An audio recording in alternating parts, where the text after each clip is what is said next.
მოსკოვი თბილის დივერსიების მოწყობაში ადანაშაულებს რუსეთის ხელისუფლების მტკიცები დაღესტანში საქართველოს ტერიტორიიდან დივერსანტთა ჯგუფის გადასვლა და ტერაქტების მოწყობა იგეგმება. Ამ ინფორმაციის გამო რუსეთი საქართველოსთან საზღვარზე კონტროლს ამკაცებს. რუსული სპეცსამსახურების ინფორმაციით დივერსანტები ახალი წლის დღეებში დაღესტნის სათბობ ენერგეტიკული და სარკინიგზო სისტემაზე დივერსიული აქტების განხორციელებას აპირებენ. რუსული სპეცსამსახურების ეს განცხადება გვიან ღამით რუსულმა მედიამ გაავრცელა.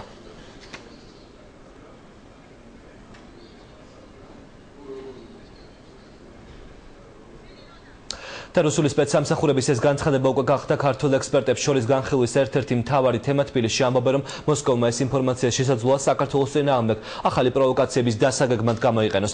ეკასოსელია შეხვდა და ესაუბრა დილიდან ექსპერტებს. ახლა ის პირდაპირ ეთერში გვერდება. ეკა, როგორია შენი რესპონდენტების პროგნოზი? რუსულ პრესაში გავრცელებულ ინფორმაციას იმის თავფაზე, რომ თითქოს საქართველოს საზღვრიდან იგეგმება დაღესტანში ტერორისტული დაჯგუფებების გადაყვანა, უკვე აფასებენ ქართველი ექსპერტები და ისინი ამბობენ, რომ ჩრდილოეთ კავკასიაში მართლაც სიტუაცია არის უკონტროლო. დაღესტანში ყოველდღიურად ხდება აფეთქებები და ტერორისტული თავდასხმები, თუმცა ამასთან დაკავშირებით საქართველოს არაფერ შუაში არ არის და რუსეთს უბრალოდ სურს, რომ ჩრდილოეთ კავკასიაში არსებული უკონტროლო სიტუაცია გადააბრალოს საქართველოს და ასევე მისი სურვილია, რომ საერთაშორისო თანამეგობრობისა და საერთაშორისო საზოგადოების თვალში მოახდინოს საქართველოს დისკრედიტაცია. თუმცა ქართველი ექსპერტების შეფასებით რუსეთი მსგავსი ტიპის განცხადებებს აკეთებდა ადრეც და მისი არავის ჯეროდა და დღესაც ამ განცხადებას სერიოზულად არავინ აღიქვამს.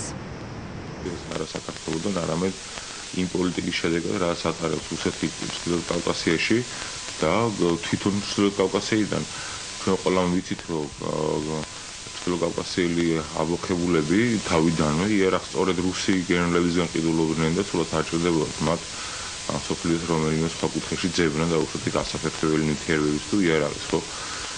ასე რომ აქ გვაქვს ჩვენ საქმე, როცა საკუთარი პრობლემების ერთის მხრივ გადაფარვა უნდა რუსეთს, მეორე მხრივ უნდა რომ შეაწმინოს ასე ვთქვათ ეს ხელი საქართველოს. საქართველოს აქ არაფერ შუაში არ არის და გამორიცხულია ის, რომ დღეს საზღვარზე ვთქვათ საქართველოსთან გადადიოდნენ ტერორისტები იქით.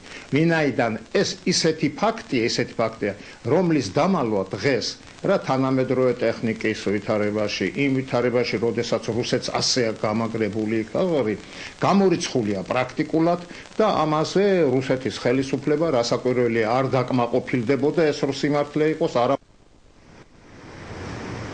ქართველი ექსპერტები ამბობენ იმასაც, რომ საერთაშორისო თანამეგობრობის გარდა ეს განცხადება გათვლილი არის რუსეთში საზოგადოებრივ აზრზეც, რადგანაც მართლა მკაცრად კონტროლდება საზღვარი და მართლა გეგმავს რუსეთის სამხედროების შეყვანას დაღესტანში და სურს, რომ ამ განცხადებით მისი გადაწყვეტილება გაამართლოს.